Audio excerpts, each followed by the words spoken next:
La facies es la expresión de la cara y, ¿por qué no, del espíritu humano?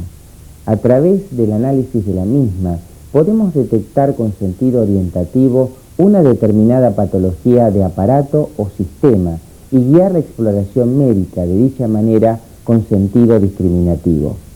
Cuando realizamos el análisis de la facies, debemos estudiarla de la misma manera que si estuviéramos estudiando un cuadro o, más concretamente, una obra de arte. Estudiar una facies forma parte de lo que en clínica médica se llama el ojo clínico. De allí que al comenzar su estudio tendremos en cuenta en primer lugar las características anatómicas, la coloración y la expresión fisionómica del rostro, que en muchas oportunidades nos puede dar una idea sobre el estado de ánimo del paciente. La llamada facies normal, o también facies compuesta, es aquella en la cual la mirada es vivaz, atenta e inquisidora. Su expresión marca bien los rasgos físicos del individuo y además podemos considerar que su estructura anatómica está comprendida dentro de los rasgos considerados normales para el hombre. Su coloración no muestra alteraciones significativas de acuerdo a la raza. Nos dedicaremos a continuación a estudiar algunas características semiológicas de la cara que pueden ser de valor diagnóstico.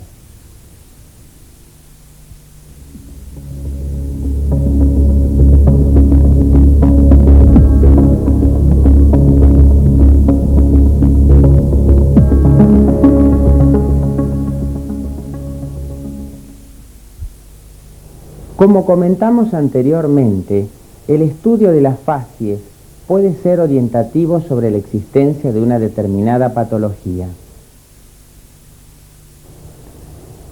Cuando estamos ante una facies pálida, las posibilidades diagnósticas se orientan hacia una reacción vasomotora, como puede ser, por ejemplo, la exposición al frío, o bien la existencia de un síndrome anémico. Para ello, el estudio de la piel debe ser acompañado del estudio de las mucosas. La eversión del párpado inferior puede demostrar la palidez de la conjuntiva, como así también se puede apreciar la palidez en las uñas. A veces la palidez de las mismas suele acompañarse de una deficiencia en el relleno capilar y otras veces pueden aparecer alteraciones tróficas de las mismas, como en este paciente, en la cual pueden observarse las llamadas uñas en cucharita o coiloniquia, que suelen acompañar a las anemias ferropénicas.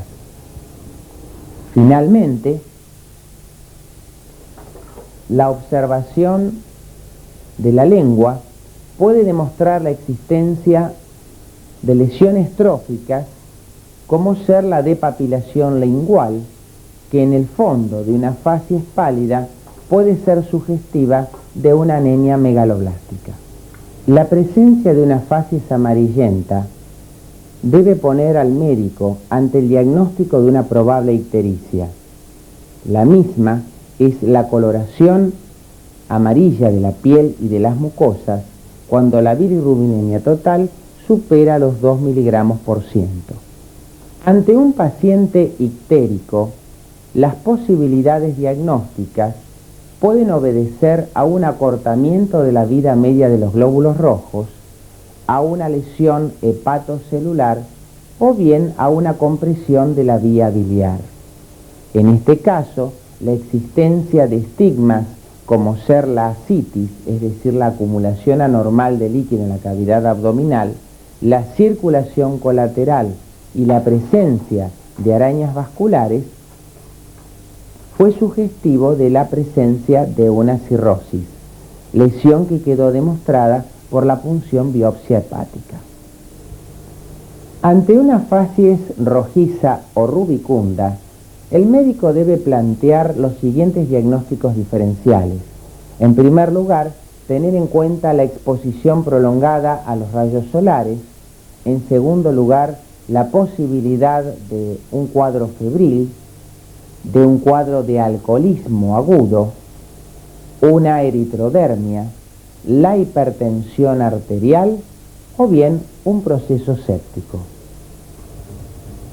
Ante una facies bronceada o melanodérmica, debe plantearse la posibilidad de una exposición prolongada a los rayos solares, una ictericia crónica, una insuficiencia suprarrenal primaria crónica o enfermedad de Addison, el empleo de drogas quimioterápicas como la bleomicina, una porfiria cutánea tarda o bien una hemocromatosis.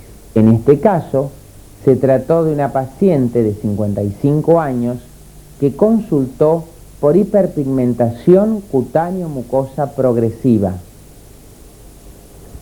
Dicha hiperpigmentación tomaba las manos y fundamentalmente sus pliegues cutáneos. La mejor manera de objetivar el cambio de la coloración es pidiéndole al paciente su evolución fotográfica. En ellas pueden apreciarse los cambios de coloración de las facies en el transcurso del tiempo. La presencia de esta orina rojiza, acompañada de una elevada eliminación urinaria de uro y coproporfirinas, hizo el diagnóstico de porfiria cutánea tarda. La facies melanodérmica también puede ser racial o bien, como en este caso, corresponder a una enfermedad de Addison. En este caso, se trató de un paciente de 50 años quien consultó por hiperpigmentación cutáneo-mucosa progresiva con una placa pulmonar patológica y una baciloscopía de esputo que demostró la existencia de una tuberculosis con gran compromiso sistémico. En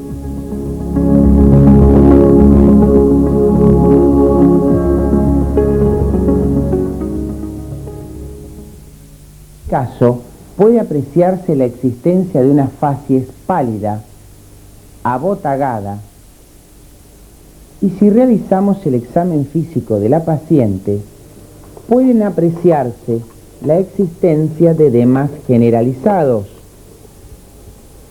Este cuadro clínico es orientativo hacia la existencia de un síndrome nefrótico.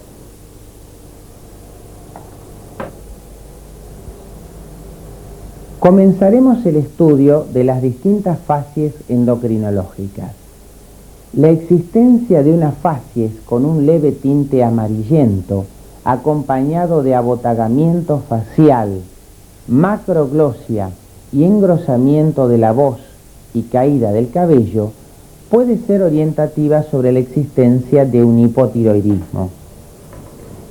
Y en otras oportunidades pueden apreciarse signos más evidentes como el exoftalmos, unilateral, como en esta paciente, o bien bilateral, como en esta otra. Obsérvese la retracción del párpado superior que permite apreciar el limbo corneano. Esta facies es característica del hipertiroidismo avanzado. A veces, la facies hipertiroidea puede acompañarse de manifestaciones sistémicas como el marcado adelgazamiento o caquexia que refería esta paciente, además de su facies hipertiroidea con su exoftalmía bilateral, la fijeza de la mirada, la brillantez de la misma y la retracción de ambos párpados superiores. Dentro de las facies endocrinológicas, otra de las más frecuentes es la que acompaña al síndrome de Cushing por hiperfunción de la glándula suprarrenal o por administración iatrogénica de corticosteroides. En este caso, puede apreciarse la alteración de la estructura anatómica de la cara, caracterizada por una distribución anómala de la grasa, con eritema de ambas regiones malares, constituyendo la característica facies de luna llena. Esta facies suele asociarse a otros signos físicos, como es la distribución centrípeta de la grasa, las estrías rojo-vinosas y la marcada atrofia muscular que suelen acompañar a estos pacientes. La distribución anómala de la grasa en la región cervical constituye lo que se ha dado en llamar la jiba de búfalo, que no es característica del síndrome de Cushing, sino que también puede aparecer en las obesidades patológicas. La aparición de estrías rojo-vinosas en las zonas de flexión constituye el mejor ejemplo orientador sobre la posibilidad del síndrome de Cushing. Dentro de las facies neurológicas, una de las más frecuentes en la práctica diaria es la facies de la parálisis facial periférica. En esta enferma, que consultó por la pérdida súbita de la motricidad en una hemicara, puede apreciarse el borramiento de las arrugas frontales, junto con una asimetría facial manifestada a nivel de esta ceja, la epífora o lagrimeo, el borramiento del surco nasogeniano y la desviación de la comisura labial hacia el lado sano. Otra de las facies más frecuentes de apreciar es la facies hipomímica o facies seria que acompaña a la enfermedad de Parkinson. Esta enfermedad degenerativa provocada por la deficiencia de dopamina en la vía nigroestriada suele acompañarse de otras alteraciones del examen físico, como es la marcha característica a pequeños pasos, el encurvamiento del cuerpo hacia adelante al marchar y un temblor característico de las extremidades distales de los dedos que da al paciente la característica sensación de estar contando monedas. Otra de las facies neurológicas frecuentes en la práctica diaria es la facies de la miastenia gravis. Esta enfermedad, que se caracteriza por debilidad e impotencia funcional muscular, tiene la característica de que la paciente, con el transcurso del día, nota la ptosis palpebral uni o bilateral en forma progresiva y sostenida. Esto obliga muchas veces a la misma a llevar su cabeza hacia atrás y de esta manera conforma lo que se denomina las facies de astrónomo, como en el caso de esta otra paciente, en la cual quedan expuestas ambas escleróticas. La parálisis del tercer par o nervio motor ocular común determina la ptosis palpebral, es decir, la disminución de la hendidura palpebral. En este caso, ello obedece a una parálisis del elevador del párpado superior que está inervado por dicho par craneano. Al levantar el párpado superior, que anteriormente lo habíamos visto tosado, lo primero que nos llama la atención es la diferencia de tamaño entre ambas pupilas. Esto se denomina anisocoria y se puede apreciar en la parálisis del motor ocular común. Por otra parte, este par craneano inerva el recto interno del ojo. Por lo tanto, el predominio de la acción del recto externo, inervado por el motor ocular externo, hace que el ojo quede desviado hacia afuera, como se puede apreciar en este paciente.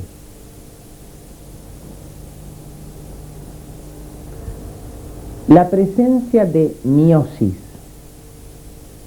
enoftalmía y disminución de la hendidura palpebral debe hacer sospechar al médico la existencia de un síndrome de Claudio Bernard Horner. Este síndrome se produce por una inhibición del sistema simpático cervical provocado por tumores del ápice pulmonar. En este caso, se trató de un paciente que a su cuadro clínico lo acompañaban importantes adenopatías supraclaviculares como se puede ver en esta imagen. Algunas colagenopatías muestran facies características, como la de esta paciente, que se caracteriza por un enrojecimiento en alas de mariposa en la región malar. Esta facies es sugestiva de un lupus eritematoso sistémico. Otra facies asociada a colagenopatía es la facies de la esclerodermia, que suele acompañarse de un afinamiento de los rasgos faciales y de una hiperpigmentación cutánea, causa muchas veces de facies melanodérmica. Finalmente, recordemos que el estudio de las facies puede ser orientativa sobre el estado de ánimo de un paciente. En este caso, la depresión del mismo lo lleva a adoptar la característica facies en omega melancólico, como se puede apreciar. No olvidemos que el estudio de la expresión fisonómica es muy importante. Ello nos permite reconocer qué está pasando por la mente de nuestro paciente en un momento determinado, reflejar sus angustias, mostrar sus miedos, mostrar su ansiedad y fundamentalmente reflejar toda la expectativa que él tiene depositada en nuestro acto médico. Para finalizar, quisiera dejarles una reflexión. Analizar un enfermo prescindiendo de sus facies es exactamente igual que intentar expresar un pensamiento prescindiendo del lenguaje.